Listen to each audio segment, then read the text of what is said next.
Let's see an example of the first derivative test in action. So we're going to find all the relative extrema of this function f of x, which is the natural log of 2x divided by x cubed. The first step is to find the critical values, just like when we were finding global extrema before. So to find the critical values, we need to compute the derivative and figure out when it's 0. Alrighty, well we got a big old fraction, so we're going to have to use the quotient rule here. What's the derivative of the top? Well, the derivative of natural log is just 1 over x, right?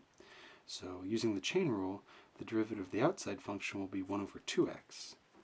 But we need to multiply by the derivative of the inside function. The derivative of 2x, that's just 2. So 1 over 2x times 2, that's the derivative of natural log of 2x. And then we multiply by the bottom function, x cubed. Now we subtract the top function, natural log of 2x, and we multiply by the derivative of the bottom function, which is 3x squared. That all gets divided by the bottom function squared. Okay. Alright, great. So there's an x downstairs and an x cubed upstairs there, as well as a 2 and a 2, so we have some cancellation. The 2's cancel and the x cancels with one factor of the x there. And we're just left with x squared for that first term. And then we have minus natural log of 2x times 3x squared. X cubed squared, that's just x to the 6th. Okay, and now if we factor out x squared from the numerator, then we have 1 minus natural log of 2x times 3. And so the x squared, because it's multiplying by everything, we can cancel that with 2 factors of x downstairs. We're just left with x to the 4th. So to find the critical values, we need to set this equal to 0 and then solve for x. So let's find those critical values. Well, the equation now says 1 minus, I'm going to move the 3 in front of the natural log. So it's 1 minus 3 natural log of 2x divided by x to the 4th is equal to 0. Well, the only way that this fraction can be equal to 0 is if the numerator is equal to 0. Or in other words, if we multiply both sides of the equation by x to the 4th, we'll get 1 minus 3 natural log of 2x equals 0. And then moving the 3 ln of x, ln of 2x to the right-hand side, and then dividing by 3, we get 1/3 is equal to the natural log of 2x.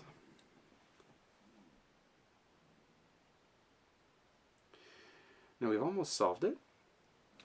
We just need to take the exponentials of both sides to unlock that natural logarithm. So we have e to the 1/3, and we have e to the natural log of 2x. Exponential undoes the natural logarithm, so we just get 2x. And so we find that we have a single critical value.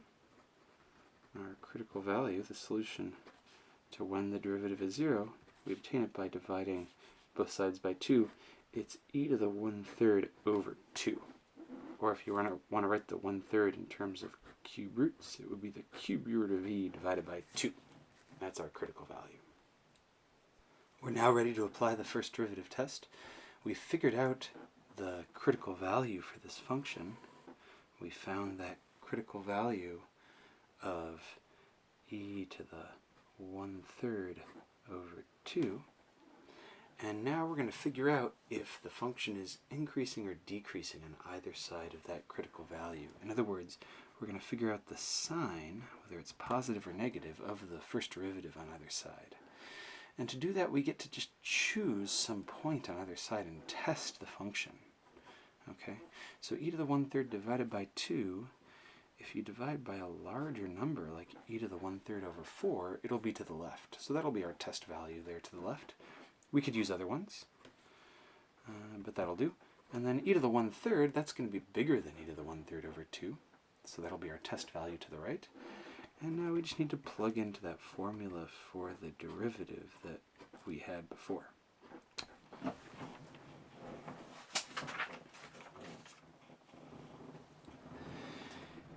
Here we go.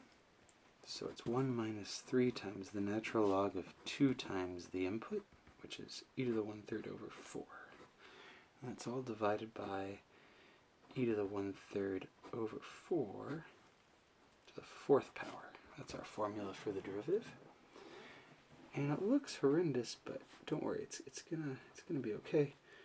So first of all, we have a 2 and a 4, those cancel, so we just have e to the 1/3 over 2.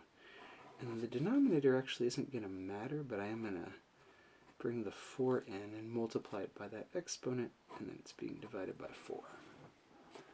Okay, let's simplify this a little bit. So, let's see here. I'm going to use a rule of the natural logarithm. Since the natural logarithm takes multiplication to addition, it turns division to subtraction. So in other words, this e to the 1/3 over 2, when I take the natural log, it becomes the subtraction of the natural log of those two terms. And the denominator, I could flip the 4 upstairs. I don't really care to it. It's going to be okay to just leave it the way it is. Alright, let's see if we can fit this in here. Now, natural log of e of something, that's just by definition whatever you're raising e to, right? What do I have to raise e to get e to the 1/3? 1/3, right? So we'll have 1 minus 3 times 1/3, that 1/3 coming from natural log of e to the 1/3. What about the other term? We have minus 3 times minus natural log of 2. So, 2 wrongs make a right. We get plus 3 natural log of 2. And that's all being divided by this number and the denominator. Okay, now 3 times 1/3, that's just 1. So we have a cancellation here, 1 minus 1. That term's just 0. And so we're just left with 3 ln of 2. I guess I'll flip that 4 upstairs now. It's being multiplied by everything over e to the 4/3. And if you look at that expression, what's essential? It's just that it's positive. Remember, we're just trying to determine the sign of the derivative, whether the function's increasing or decreasing. That's a positive number. So let's go record that in our chart. We tested this test value and we found that the first derivative is positive to the left of the critical value. Now we just have to plug in the other test value. That was e to the 1/3. This will be a little bit easier. So we have 1 minus 3 times the natural log of twice that input. And then we have the input e to the 1/3 raised to the 4th power. That looks good. We have 1 minus 3 times. And now again, we're going to use natural log rules. 2 times e to the 1/3, that means that we can split up its natural logarithm as the natural logarithm of 2 plus the natural logarithm of e to the 1/3. Bring in the 4 inside, that's e to the 4/3. And now you might be able to see where this is going. If you expand it out, you're again going to have a natural log of e to the 1/3. That's just 1/3, right? This term is again 1/3. Denominator stays the same. So we end up with 1 minus 3 ln of 2 minus 1. Because that 1/3 coming from natural log of e to the 1/3 is 1/3. That multiplies by 3 to give 1. Again, we have a 1 minus 1 cancellation. And so we're just left with minus 3 ln 2 divided by e to the 4/3. The bottom's positive, but the top is negative. So overall, that's a negative number. Let's record that in our chart. We used that test value, and we found that the first derivative is negative.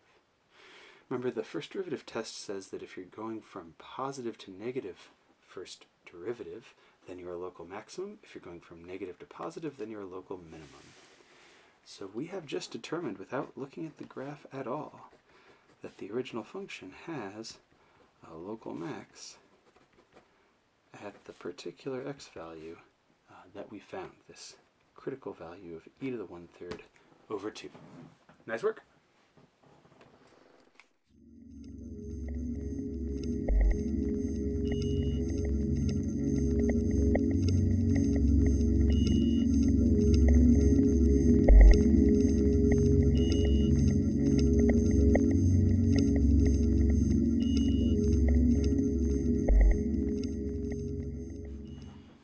Okay, now let's talk about the second derivative test.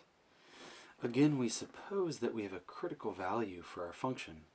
So that just means that we have some x value where the derivative is 0, where the tangent line is horizontal. The second derivative test says that if the second derivative at that point is positive, if we compute f prime prime at c and it's positive, then we have a local minimum for the function itself. So again, this graph is not of the second derivative, it's a graph of the original function. If the second derivative is positive, as we saw before, the function is concave up. The bowl is sort of oriented upward, and that means right at the bottom of it, right at the critical value, we have a local minimum.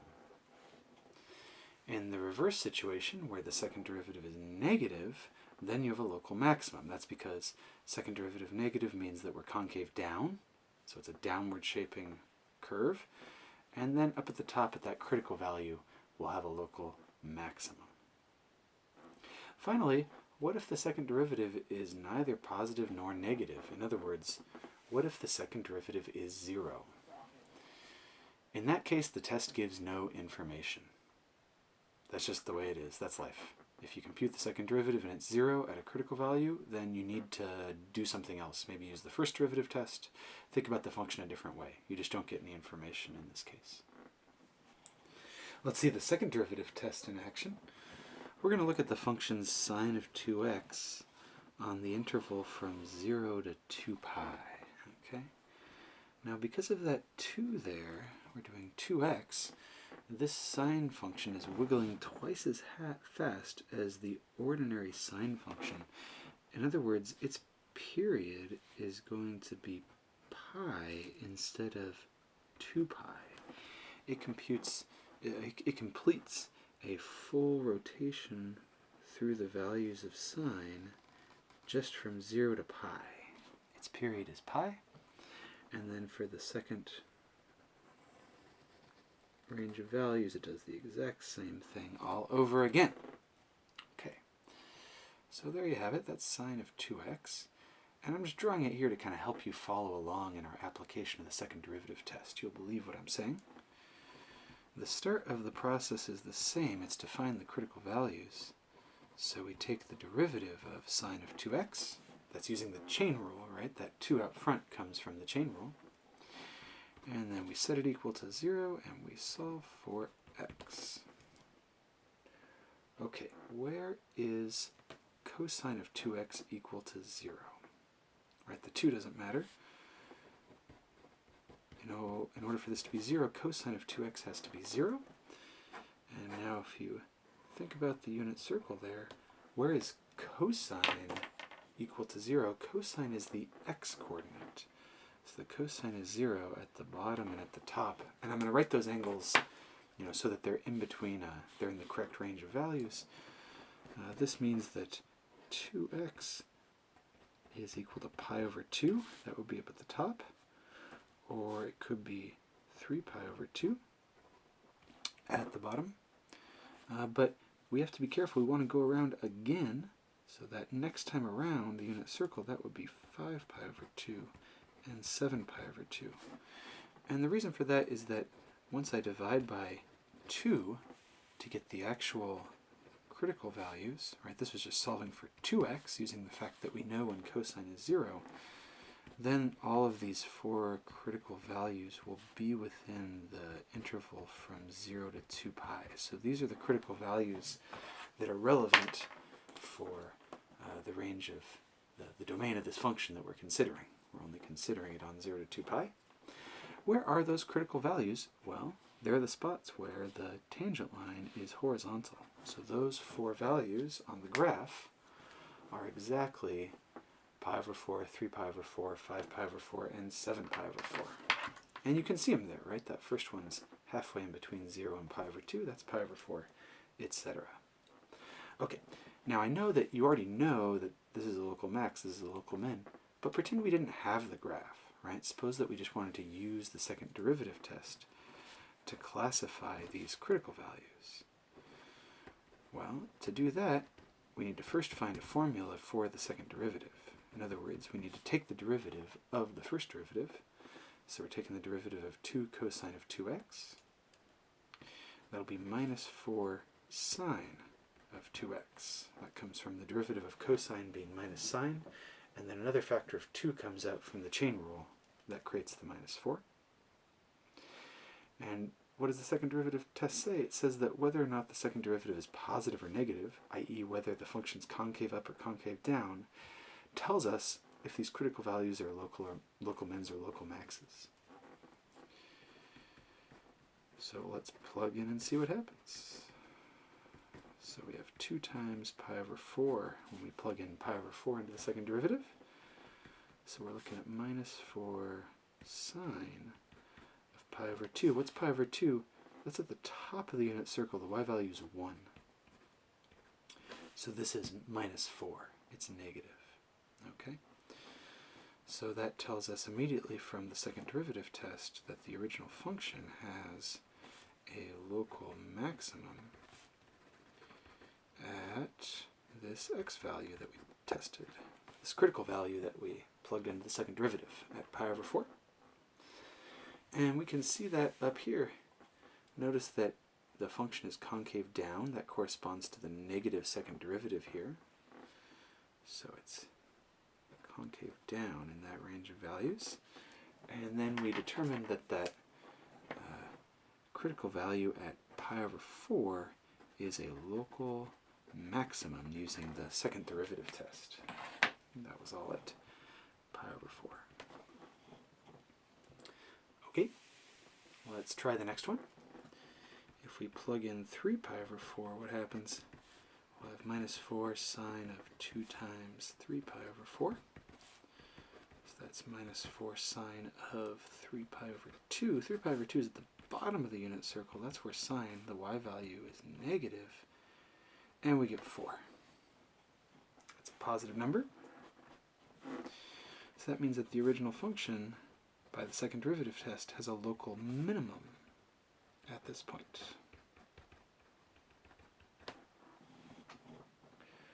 What does that look like on the graph up there? So we're talking about this critical value, 3 pi over 4. And for this range of values, the function is concave up because the second derivative is negative. And that right there, that critical value is a local minimum, which agrees with this graph of sine of 2x. That's good. Okay, a little more quickly now. What will happen for the other 2 critical values? We have 5 pi over 4, and spoiler alert, it's the same thing as if you plugged in minus 4. That'll be negative. So there's another local maximum at 5 pi over 4. And if you plug in the final critical value, 7 pi over 4, you will get positive 4. It's essentially the same computation as for 3 pi over 4. And so you'll get a local minimum at that point. What's that look like on the graph? Those are these 2 other ranges. Here the second derivative is negative, that'll be concave down. Here the second derivative is positive, that'll be concave up. And then this one, 7 pi over 4, is a local minimum. And this one up here at 5 pi over 4, by the second derivative test, it's a local maximum. So not only do we find the local maxes and the local mins, we also characterize where the function is concave down, concave up, etc.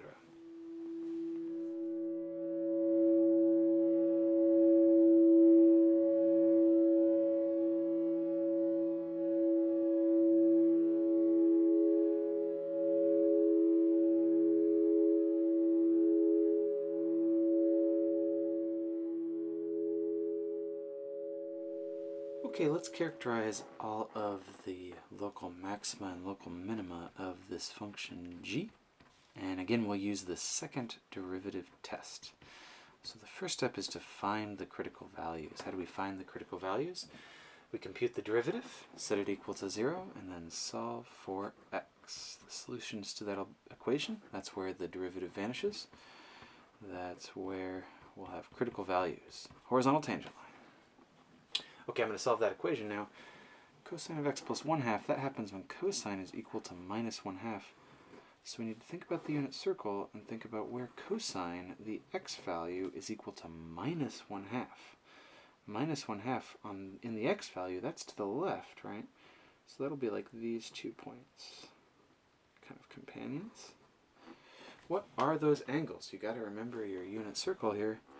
Cosine is minus 1/2 at 2 pi over 3 and at 4 pi over 3. Those are the two angles there, at least within 0 to 2 pi, where the cosine is minus 1/2. So our critical values, we've found them. They are 2 pi over 3 and 4 pi over 3. Great. So now to use the second derivative test, we need to first take the derivative and find a formula for the second derivative. So we're taking the derivative of the derivative, cosine of x plus 1/2. What's the derivative of cosine? That's minus sine. What's the derivative of plus 1/2? Well, it's just 0. So the second derivative is minus sine of x. Now let's plug in our two critical values and see what their signs are. G prime prime of 2 pi over 3, that'll be minus sine of 2 pi over 3. Okay. Let's see, 2 pi over 3, that's this one right here. That's where the y value, the sign, is bigger than the x coordinates in magnitude. That's the root 3 over 2 angle, one of them. That's a positive root 3 over 2 because we're in the positive direction in the y direction. Well, that's negative, so by the second derivative test, if the second derivative is negative, that means that you're concave down, and so the original function has a local maximum, not a local minimum, a local maximum at that x value. That's by the second derivative test. What if we plug in the other critical value, 4 pi over 3? Well, we got to figure out the sign of 4 pi over 3. That's down here. That's in the negative direction, but the same magnitude. So that's minus root 3 over 2 for the sign. And then two rungs make a right, so we get root 3 over 2. That's a positive number. So that tells us that the original function has a local minimum at that point. So we found two critical values. 2 pi over 3 is a local maximum. 4 pi over 3 is a local minimum.